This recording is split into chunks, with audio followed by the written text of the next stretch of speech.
Okay, so as you guys may have saw, I got one of the little messages asking if I had any advice for someone that is having a hard time choosing between God and between like an earthly life. So this is my kind of advice for that. And I'm sorry if I go off on rants. I can tend to do that a little bit when it comes to like giving advice. So yeah.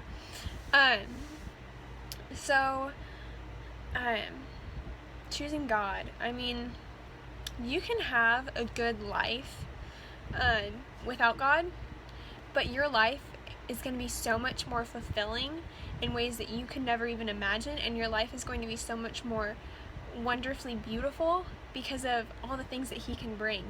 I mean, an example of that for me, which many of you guys have heard this before, is when I broke my leg. I could have sat there and been like, oh, woe is me, like, this sucks, I'm just gonna have a little pity party for myself. And that's what a lot of people tend to do when they're living like an earthly life. And if you guys don't know what that means, feel free to message me.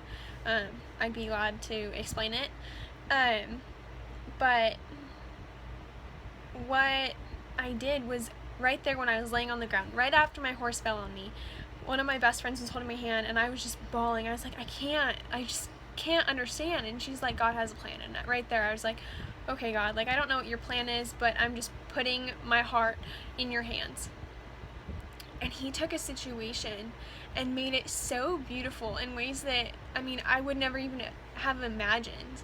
I mean, yeah, it sucks, I broke my leg, but I got so much more out of it. I get to tell you guys about a story, like I am right now, that's just so amazing to me. If I wouldn't have turned to Him, and if I would have been woe is me, I would have missed,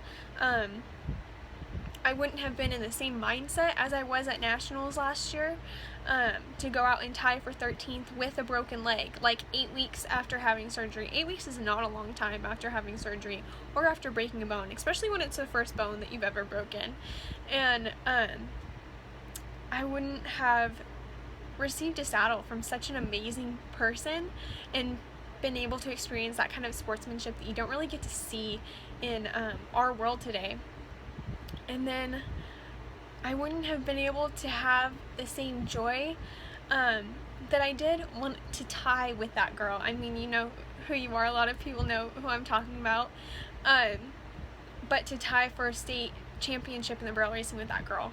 I mean, when I found out that we tied, I bawled. I was like, thank you, God. Like, this is so amazing. I can't believe you did that. But if I wouldn't have, like, broken my leg or even have like turned to Him, it wouldn't have been as amazing, and He wouldn't even have taken that situation, I think, because I probably would have been so focused on myself and my self-pity.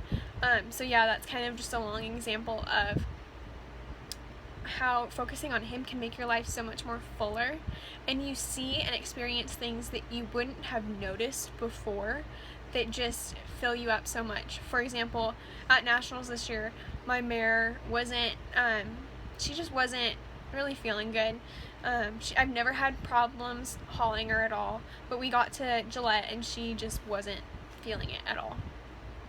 And so we ended up having to give her some pain medication because she just wasn't feeling good I mean, she just felt horrible, and I felt so bad for her. And I ran her, and I ran a little bit faster than I did in the first round last year. And then I ran her, and I was 17.5. I walked out of the arena in the second round sitting 19th in the average. By the end of that night, I was 20th, I think 21st in the average. So obviously I wasn't going to make it to the short go. And we had one performance left in the second round before the short go. So after the last performance and after that round ended, I was 23rd, and I was just like, oh my gosh, like, I was just so upset. I was like, why, God? Like, I was this close. Why?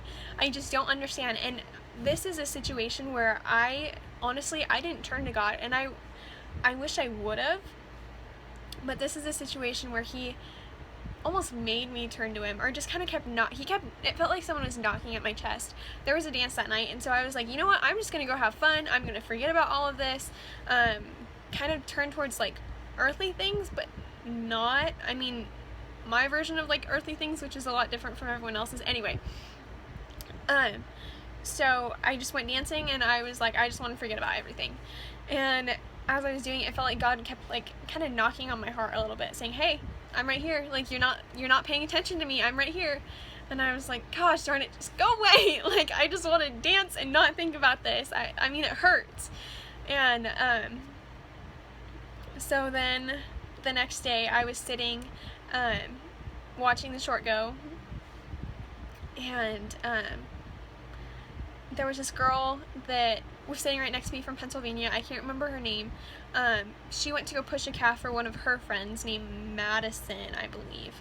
And so Madison goes out and ropes, and she's a sophomore. She misses her calf. She comes back and sits right next to her friend that was sitting right next to me, and she's just bawling and bawling. And so her friend leaves to go push another calf, and so I scoot over and I was like, hey, what's your name? And I just kind of sit there and talk to her, and I was like, hey, like, you're lucky. And I just kind of felt God like speaking through me. I was like, you're so lucky to have made it this far. Like, there's so many people that wish that they could have made it to short go, myself included. Like, I was 23rd, I was this close, and there's so many other people that wish that they could have even have made it to nationals. And I was like, you're so lucky, and you're just a baby. Like, you have so many years ahead of you. Like, this wasn't your year, but it was, because you made it this far. So your rodeo, some people will say, is a competition against yourself, and some people will say it's not. It's a blend between those two, and it's how you choose to look at it at the times, because sometimes it's better to look at it as a competition against everyone else, and sometimes it's better to look at it as a competition against yourself. In that moment, I feel like it was better for her to look at it as a competition against herself, so that next year she was going to come and strive to do better than she did that year. She still placed in the top 20, like, that's awesome. And she's a sophomore, like, that was pretty good of her.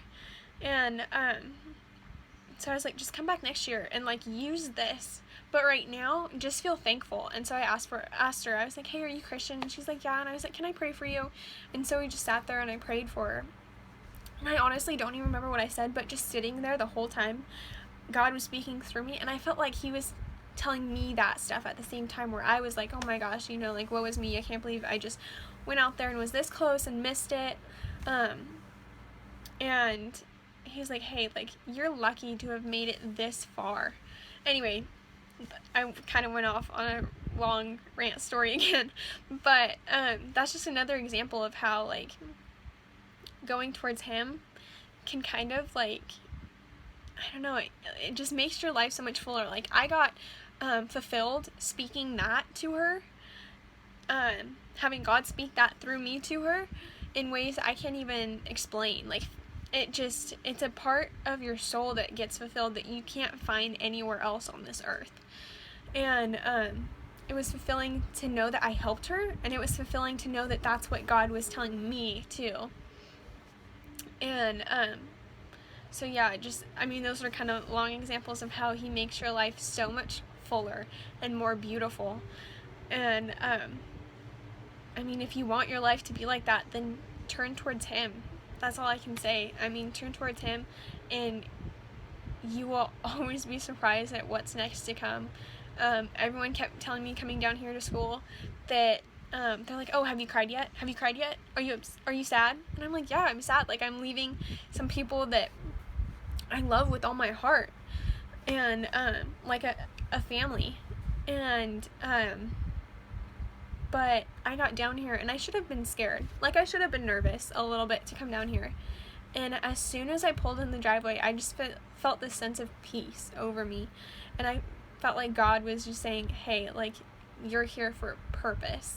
You're here for my purpose. And I was like, okay, God, like, I don't know what it is, but I know that your plans are going to be so much more amazing and beautiful than the ones that I could ever imagine for my life. Just with everything that's happened these past 2 years, like, I could never, ever have imagined half the stuff that's happened, where I'm just like, wow, you know, like, So anyway, just turning towards God can help, like, you focus on things a little bit more. Not focus, but it gives you a new perspective. If you sit there and focus on it, that can make your life so much more, like I said, full and beautiful in ways that you can never have. I sound like a broken record right now, but in ways that you can never have imagined or even dreamed in your dizziest daydreams. I love that line. I can't remember what movie that's from, but anyway. So yeah, I hope this helped. I'm posting this for someone that asked me that, like, for some advice, and I'm also going to post this for anyone else that has, like, questions or doubts, or just like, okay, what should I focus on? Should I focus on God, or should I focus on the life that I'm currently living? So I hope this helps someone. If you have any more questions, please don't hesitate to message me. Penny Lou, I'm sorry, she's growling. Yeah, please don't hesitate to message me or call me or FaceTime me or whatever. I love speaking about stuff like this, and I love, like, speaking in people's lives and just helping in any way that I can. So yeah, have a good day, guys.